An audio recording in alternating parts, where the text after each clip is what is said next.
What's up, pig?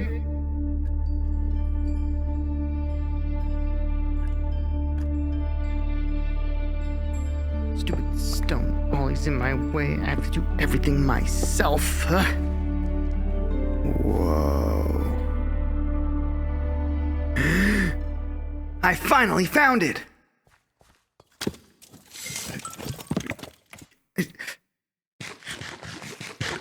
Oh, that was disgusting.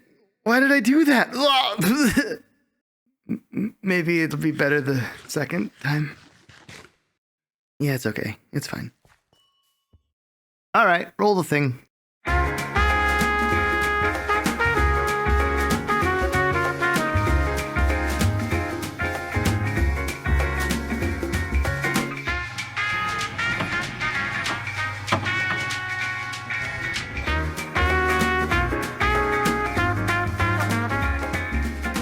Welcome back, everybody, to our single player forever world. It's been too long, and it's good to see you all. I was just reminiscing on what we did in this world 6 months ago, where our last big project was building this large bee farm and shop, and then the connected dye shop as well.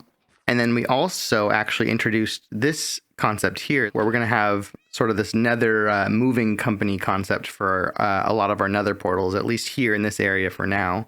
But I think it would be fun to propagate this idea to other places as well as we expand out in our world and find new places that we need to get to with another portal. And it'll be fun to kind of have these trucks throughout the world. I am still so in love with this build here. It just feels so immersive and so many different colors going on. There's lots of life to it with all the movement and everything happening throughout it here. All in all, I would say that last episode we got a pretty solid start on getting this area established as a little bit of a settlement. And I think we're going to continue that trend today by adding a lot more and expanding this area out.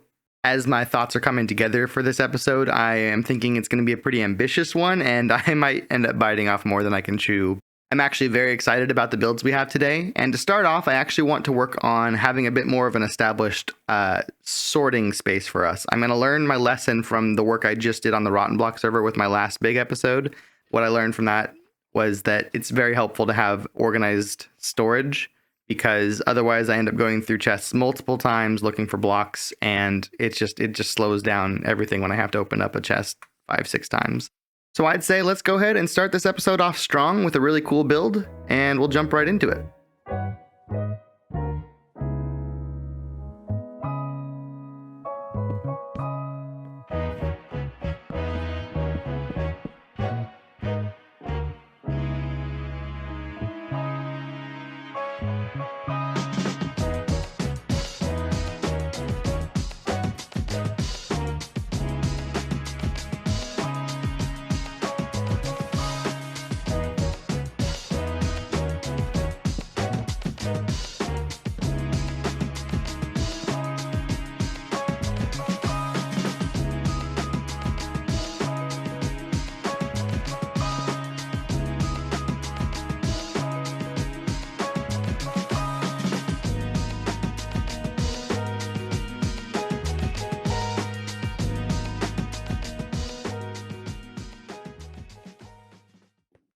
I know I'm opening myself up to the very, very bad potential of having a very bad day if a creeper were to happen to get close to this space, but I think sometimes you just gotta live a little bit on the edge, and it's worth it for the aesthetics, right?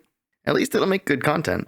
Now, we have sorely needed a central storage system like this for a while, and I'm so glad that we have it now. It's very well organized already. This here is all of our woods and stones. This is more of the organics, and then over here is kind of the mob section, some equipment, food, and mob parts and whatnot. I really like this idea of like a pulley system again. It's like this is a garage door that's being lifted by the pulley, and use your imagination for the rest of it, but I think we imply the important parts and it makes sense there. The overall design of the structure is obviously meant to kind of imitate a warehouse where you would have a large amount of storage on racks and whatnot. I think quartz pillars might be one of my new favorite blocks recently. I love how they sort of look like corrugated metal, like you would find on the sides of big warehouse buildings sometimes. And then we have this sort of shipping door here, where I assume that deliveries would be dropped off because there's the big door that we can bring things through. The truck can back up, although in this case I don't know how well it would work here since there's a giant hole to the center of the earth in front of this doorway, but that's neither here nor there. Over on this side of the building, we sort of have this front facade that's connected by the path to the main way through town. It sort of functions like a storage bay, or maybe if they have like a market of some kind here, this could be used as a stall. And in fact, that'd be pretty prime real estate with the main path right there. But yeah, this is going to be our new storage building for the long haul. I think it's going to serve us very well as we continue to develop the space around us, and I always love when I can combine function and aesthetics. I wanted to point this tree out to you guys. Isn't this the weirdest naturally generating tree you've ever seen? I don't think I've ever seen a branch do that. I don't know if branches are supposed to do that. Minecraft is weird. Anyway, it's got to go. Much better. We actually needed to clear this space out for our next structure. And in its place, we're going to build up a cozy little village house, because if we want this place to become a proper town, we're going to need more homes for the people who will live here. And I think this house is actually so perfect in this spot here. It does a great job of starting to tie the town together a bit more, because you can see it's physically tied here to our warehouse that we just built. It's also sitting along our pathway over here, which kind of does a nice job of closing everything in and feeling a little bit more close and cozy. And then as we're following the pathway down here, we go into the valley, where we're going to continue some work out here in the rest of the episode today. The interior in here isn't necessarily anything crazy, but it's quaint, it's cute in here, right? And it'll provide an extra space here for our villagers to have some more beds available to them so that we can start multiplying the amount of people that are able to stay here. All right, we're now going to take a brief break from building because I've got a little side project I've been cooking up that I want to show you guys. You know how with banners, you have to kind of painstakingly form letters and whatnot if you want to use letters in your builds? Well, I think I have just the thing to make that a little bit easier. Okay, now I have to test myself on my new storage space. Do I actually know where the things are that I want? Okay, yeah, we need paper. And then if we go ahead and craft a book here, and then take a piece of paper and combine it with our book, you can see that we get this alphabet banner pattern. Now we'll go ahead and tear down these banners that I put up here. And if we go ahead and utilize any of the looms that we've used for decoration here, we can throw our banner in. So we'll do one at a time here. If we throw our die in, and then our alphabet banner here, you can see we have every letter as both a lowercase and a capital, and we even have numbers and some punctuation as well, which is really going to expand the functionality of banners for our world here, I think. To demonstrate this, we'll go ahead and throw in our banners, and I think we're going to go all uppercase in this case. And then if we put our letters back up, I don't know if the orange text is going to stay, but I really like that effect. That's pretty awesome, actually. Ooh, yeah, I like that. And it includes some of the punctuation as well, so that's nice. I think that's way less obnoxious than the orange. But that's not all we can do. Take a piece of paper, and maybe we combine it with an ingot, a golden ingot specifically. We can make this star banner pattern. And now if we go ahead and throw that star banner pattern into our loom here, along with our banners and our die like before, you can see it unlocks a few new patterns that are not available to us in vanilla that are really nice for some different fabrics and some different wall details and things like that. I'm thinking we can kind of zhuzh up our clothesline a little bit. Maybe what if we did like a houndstooth bit of fabric, and what if we had like a picnic blanket here? We can use some red. I think that looks nice. And then I thought also we would do this with the larger one. Nice. So we got some nice details and some different variety in colors and patterns there. And wow, that immediately makes the clothesline look so much more interesting. I love that. If you're interested in playing with this data pack for yourself in your own worlds, it is available over on Modrent, and also the link will be in the description, and it should work for any modern version starting with 1.21. So yeah, have fun with it. And while we're here making the town look a little bit nicer, there's actually something that I want to follow up on that I wanted to do last episode, but we didn't get to. I think we'll temporarily remove these stairs because that'll make this a little bit easier to do. If we take some armor stands, we can go ahead and pop them in our cauldrons here. With the help of the armor poser mod, if we crouch and right click, we can go ahead and modify some of the settings about the armor stands here. We'll go ahead and turn the show arms on for everything and make sure to turn off their gravity. And now we can go ahead and put these blocks in their hands here. Just like that. And then if we go back into the armor poser mod here, there's this button where we can swap the main hand with the head. And that will put the block on their head just like that. We can then adjust the position here and sink them down into the cauldron. And with that, we can get this sort of effect like the cauldron has some stuff in it, which is kind of a neat, cool thing. And that will really add to the story of this space being a dye shop, as if these are currently containers that are full of dye that could then be used to dye fabric different colors. I'm going to go ahead and bump their scale up just slightly, so I think that they fit into the cauldron a little bit better. And then, of course, we'll want to readjust this here to knock it down a couple of pixels. And I think that looks awesome. So let's go ahead and propagate that to the other three here.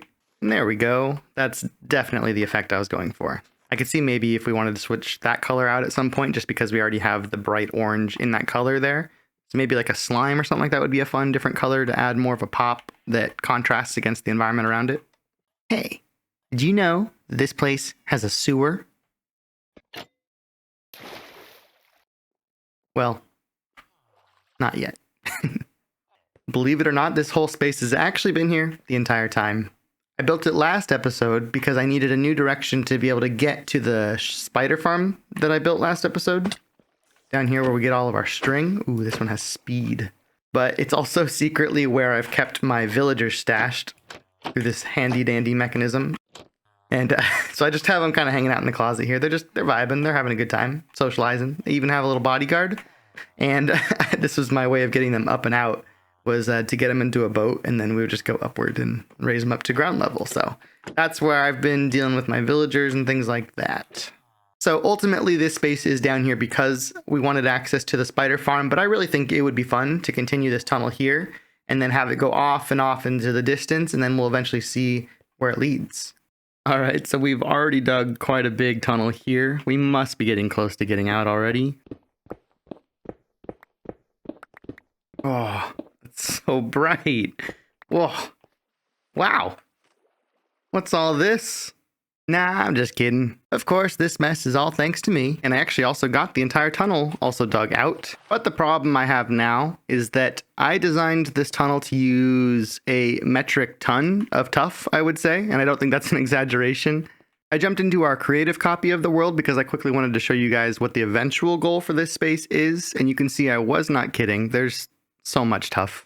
But I think it is the perfect block for this kind of environment. I think it gives a nice vibe of being kind of dark and dingy. It kind of looks like stone that would be old and weathered from being underground in a dank environment like this, maybe. So anyway, I think I need like 2,000 or 3,000 blocks of tuff, and I just don't currently have that. So I think we're going to table this project for later. But we do now have it all dug out, which is, at least half the battle.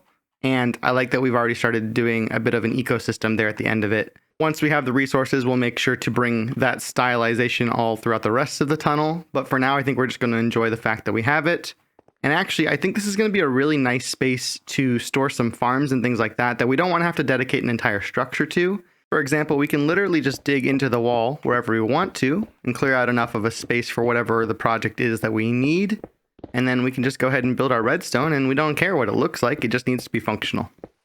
We're actually now doing a little bit of terraforming up on the mountainside here because we do have plans for a big, giant custom mountain to sort of loom over this space here. And I think it's going to look really fantastic when it's done. But I think the next thing we're going to tackle here, once I go ahead and get some sleep, is that area down in the valley down there. We've got to make sure that there's something interesting. That path that we built earlier can lead into something cool down there. Okay. I love that I've got such a strong vision of the districts, I guess you'd call them, that I want to divide this town into. Like right now, we already have kind of a commerce district right now, and it's kind of sporadically spotted with some housing and things like that for people, for the villagers and whatnot.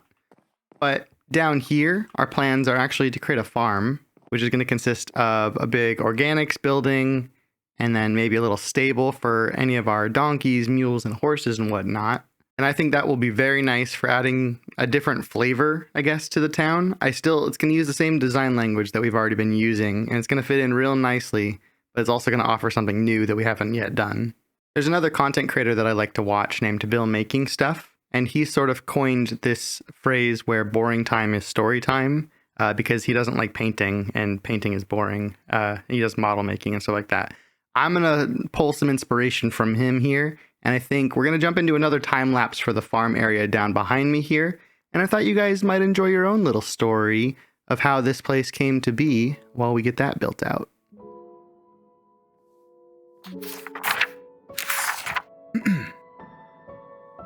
There was once a king of a faraway kingdom who coveted all things copper.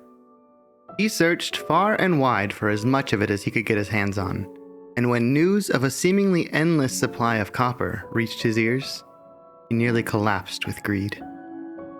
The villagers of the kingdom had much to say. Ha! They say it's just all over the ground. Just there for the taking. I heard the mountain is magical, or even cursed. The king's desires were piqued, and no superstitions would stop him now. Nothing would satiate his appetite until this mountain was his. And so, a mining expedition was sent off from the kingdom to find and claim this treasure for the king.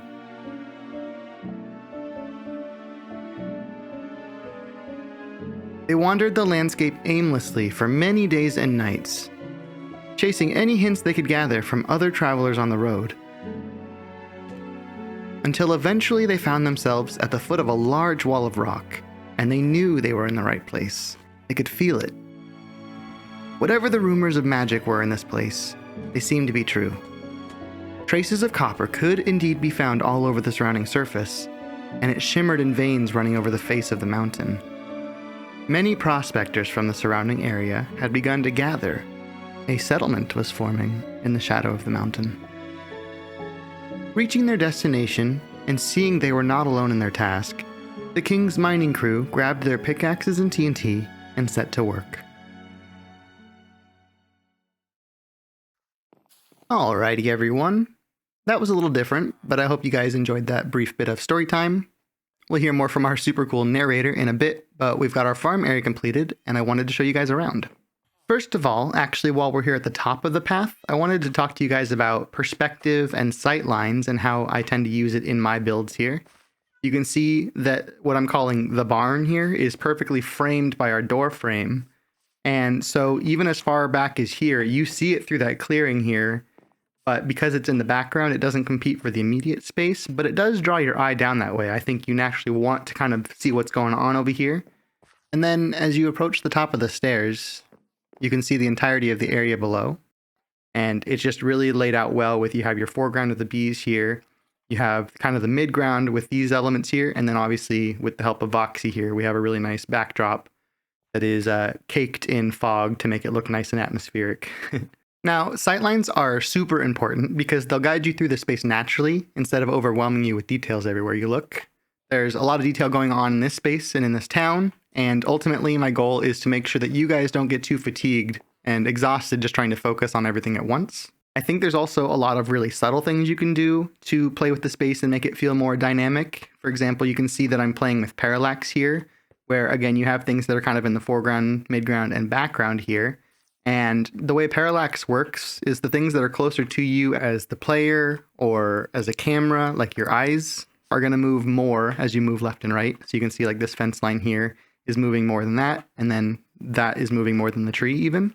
I also think another important tool that we have at our disposal is the use of negative space here. Since we mostly have a giant ocean here, and then maybe like a shallow, not super tall mountain right here, we actually get the sky that acts as a really nice blank canvas. The very distinct blue color of the sky has a really strong contrast to all of the colors that we used in our build here, which means that seeing the silhouette of the barn and the silhouette of the stable here are really easy and they stand out. We can also really utilize fog and atmospheric perspective because that really will tell our eyes how far away things are. If you think in real life, you're actually looking through particles all the time. There's particles in the air and whatnot. Essentially, all of those individual particles are catching and then reflecting the sunlight, which is exactly how our atmosphere gains its color based on the mixture of gases and different particles that are in our air and in our atmosphere. And so essentially, the further away something is, the more the color of the sky it will become because it's looking through more of the particles that make up the sky, if that makes any sense. So you can see like this big outcropping here is really washed out because it's far, far away and it's looking through a lot of particles. To see that, we can use that to inform our eye as to what is and isn't close and far away.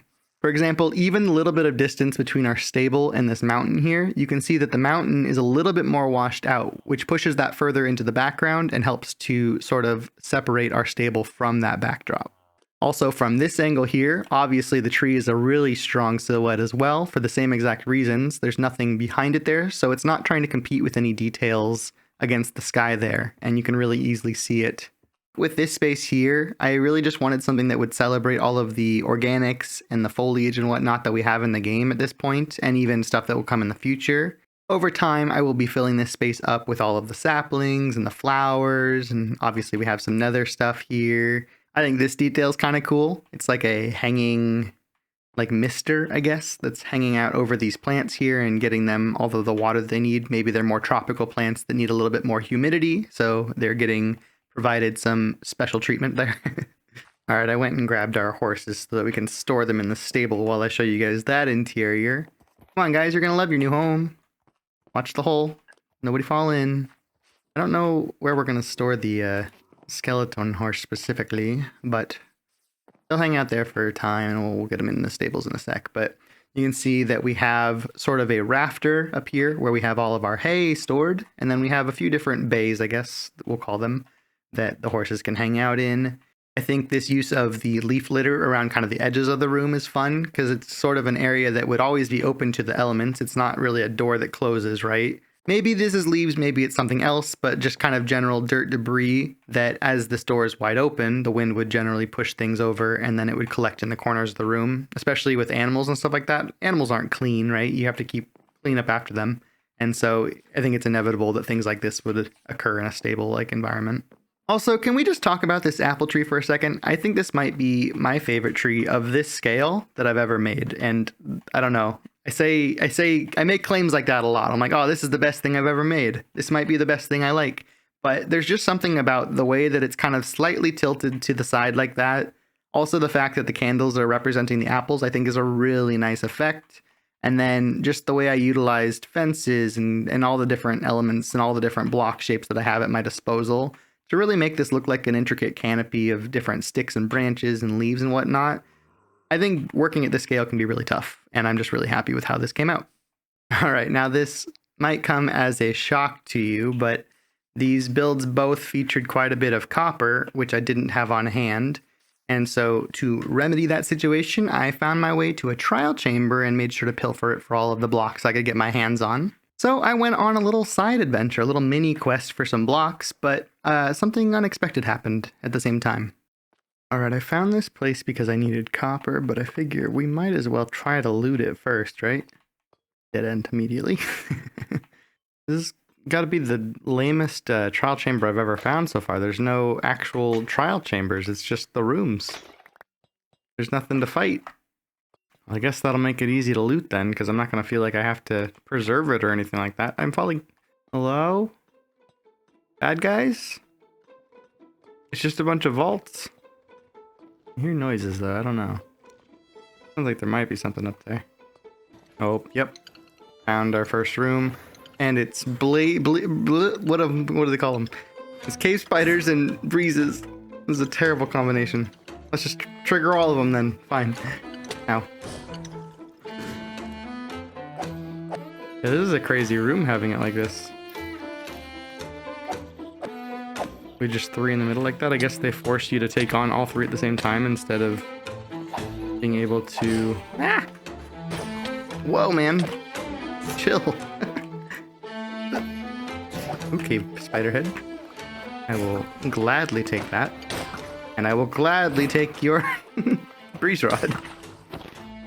If you'll have me. Thank you very much. Wow, my inventory filled up so fast, I did not realize. I'm glad I brought these bundles because they're perfect for these sherds. They take up so much space, and I want to keep them. They're fun to keep. But thank goodness for bundles. It's a good step in the right direction for inventory management. All right, let's see what our first trial chamber in this world will give us. Or trial, what do you call these, vaults? All right, ominous bottle. Junk.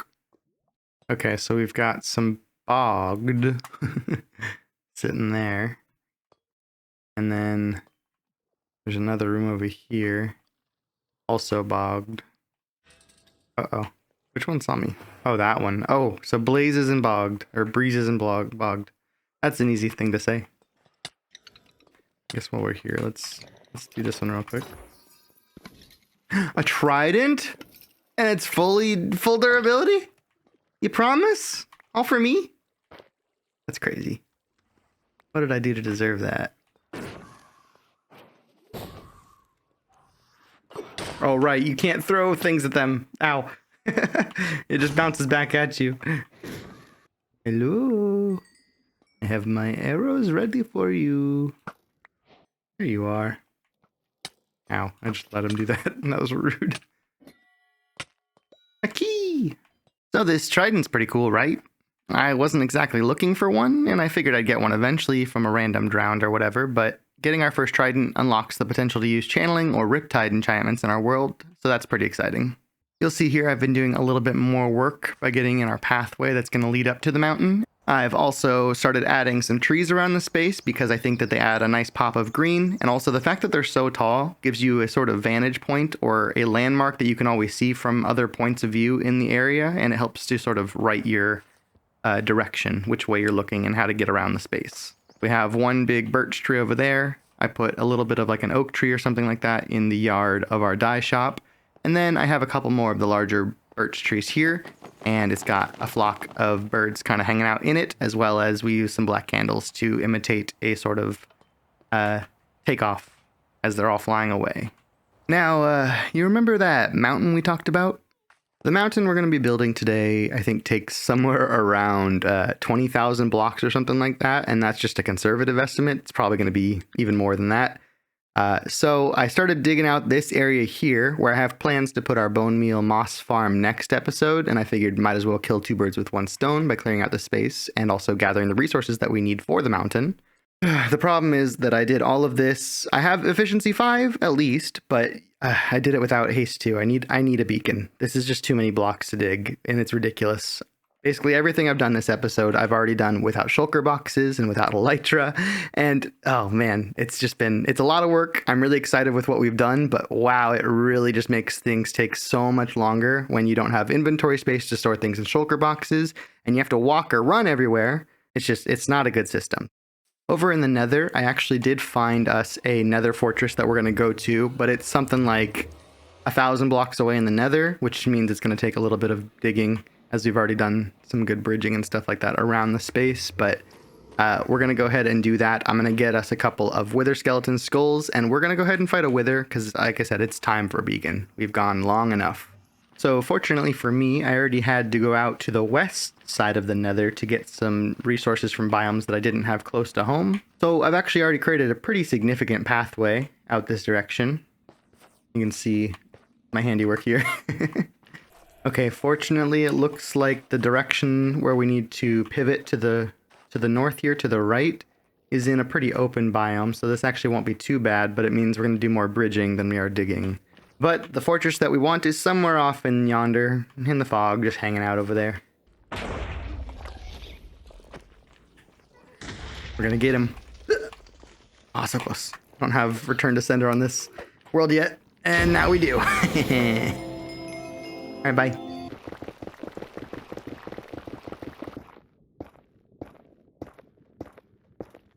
Ooh, and I think I can see our fortress.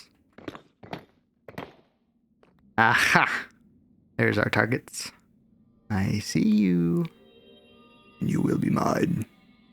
Hello, my friend. Alright, this is skull number 1. Let's see what happens. Sure. Hey, there's number 2. Very nice. Oh man. So I remember I accidentally triggered a horde of the zombie piglins one time, and it was after the new golden spears had been added, and that was a nightmare. I highly recommend you never do that in your life if you value it ever at all. I was so scared and I was not able to go anywhere. It was crazy. They're so powerful and they have the increased reach. It was bad. Aha! There's our third one. Very nice. All right, if I take a look at our statistics real quick, we can go to mobs and look at, where are you? Down here. We've killed 41 and we got 3. Those are not terrible odds. I think the rate is like 8.5% when you have looting 3. So I think we did pretty good. Now, we have the skulls to get ourselves a beacon, but we're also going to need to fully power it to get that haste 2 effect that we need. So I created a quick and dirty iron farm that produces about 300 ingots an hour. We need a total of 164 iron blocks, or just about 1500 iron ingots. So I AFK'd this farm for a few hours to get what we needed. This is a great early game farm, but I think we should definitely consider making something a bit more powerful in the near future. Now that we have our 3 wither skulls and a solution to our beacon blocks, I think it's time we fight this guy. Okay, it all has come down to this. We've got everything we need, our last wither skull. We've got some regen that we can use in a pinch, and then we have a power 3 bow as well as a sharpness 5 sword. It would be ideal if it was smite, but that's okay. And then we have 3 things of protection 4. Fire protection 4 is not going to help us too much in this. I think we can do it. We're going to do it. We're going to go for it. Oh man, here we go. Oh, run! Youch! He's making us a lot of cobblestone, and he is helping clear out the space a little bit. Oh good, he's invulnerable now, so I'm gonna heal up real quick. And he's scary. No, thank you. Oh god. I'm dead. Okay, I broke line of sight. Eat. Man, his wither effect lasts forever too. That's crazy. Okay, we're gonna eat one more time now that the withering is gone, and we're gonna go in. Oh, is he fighting zombies too?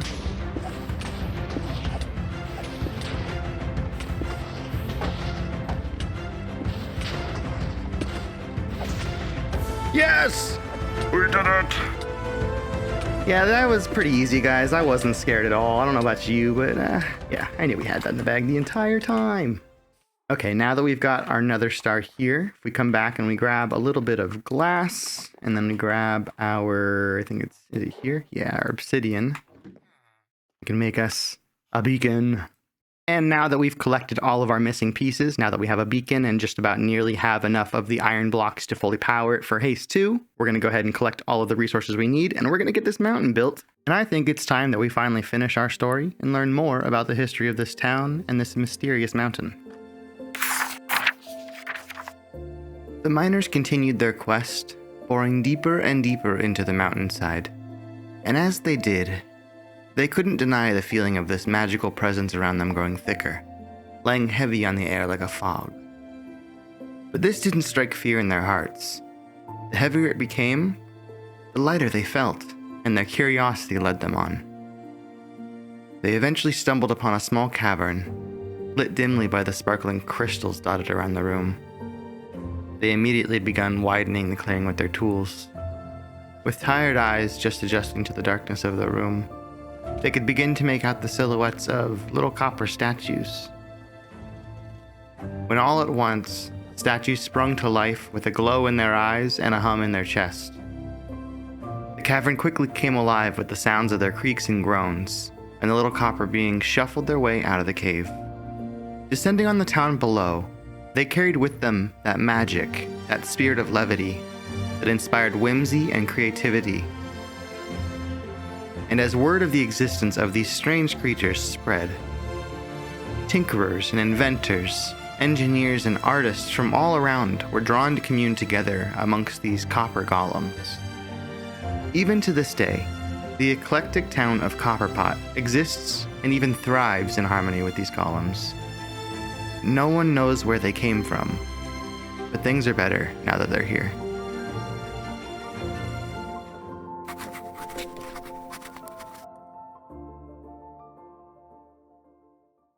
All right, everyone, welcome back. I think this is easily single-handedly the largest survival project that I personally have ever done, and I'm so proud of it, just proud of everything that we were able to accomplish in this video today. I said at the beginning that it was going to be ambitious, and it turns out I was right. It was really fun to work on incorporating a story and a bit of lore into the build just to kind of inform my choices as things are getting built. Oh, I built this little viewfinder section up here. This is I have this spyglass. So in my resource pack here, I've made them more like binoculars rather than like a pirate spyglass. And so I used them here like a viewfinder that you could crouch down and you could look at the surrounding area. And the best part is, do it. Yeah. They blink. As we head into town here, you can see I added a little fence around our pumpkin patch here. This is a really simple little design that's just using chains and then signs on those chains as like a little fence. Looks like the local villagers have taken me up on going for a sort of market idea here. They have there's a flower stall there now, so we can have competing booths across the aisle here. I've added some additional little details here and there, like this little cauldron that has spilled over, so there's some dye that's staining the road. And then I did swap out some of these colors here for some different ones than what we had before there. I also invented a couple more banner ideas here. This is a reminder that you guys can also download my banner pack, and I would love to see if you guys can create any unique ideas by combining my patterns with any of the vanilla ones or anything else like that. Love to see what you guys can come up with. But these are obviously meant to look like little bees. I think it's fun. I think that it invokes the idea I'm going for pretty well. If you see a face, don't worry, I see it too. I know. I'm trying not to see it, but it's fine. They're bees. They're not faces. It's not eyes. Also, I should totally mention that I maybe brought 2 or 3 villagers into this town because I have some wheat and different crops spreading around the area, and then we ended up getting a couple of these the farmer villagers here. They have totally self-propagated. I didn't come up with all these guys, but I just created the right conditions, I guess, and they decided to multiply, and I can't stop them. All right, everyone, it has been a jam-packed episode. We got so much building done. We expanded this space and the lore and this world so much. I think that this has really kind of helped establish this forever world as something that I really want to maintain and keep going with for the long haul. Because before this, we didn't have a lot of stake in it, right? We didn't have a lot built. But I think that this is a pretty significant build here that I'm very proud of. I hope you guys enjoy it. I'd love to know your guys' favorite parts. But really, I think this has definitely cemented for me how much I'm enjoying this world. And I want to keep building in it for years and years and years to come. Thank you guys for joining me on this journey today. I appreciate you all so much. And we'll see you guys next episode. Bye.